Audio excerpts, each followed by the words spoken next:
চলতি মাসে ঢাকা আসছেন যুক্তরাষ্ট্রের দক্ষিণ ও মধ্য এশিয়া বিষয়ক সহকারী পররাষ্ট্রমন্ত্রী ডোনাল্ড লু।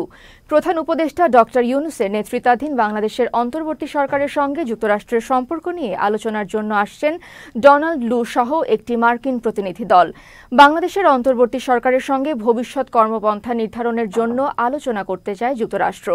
সবকিছু ঠিক থাকলে সেপ্টেম্বরে অনুষ্ঠেয় জাতিসংঘের সাধারণ পরিষদে প্রধান উপদেষ্টা ডক্টর মোহাম্মদ ইউনূসের সঙ্গে যোগদানের আগে মার্কিন দলটি ঢাকা আসবে। প্রতিনিধি দলে থাকার কথা রয়েছে যুক্তরাষ্ট্রের রাজস্ব ও অর্থ দপ্তরের আন্তর্জাতিক অর্থায়ন বিষয়ক সহকারী আন্ডার সেক্রেটারি ব্রেন্ট নেইম্যান এবং জাতীয় নিরাপত্তা পরিষদের সিনিয়র ডিরেক্টর লিন্ডসে ফোর্ড।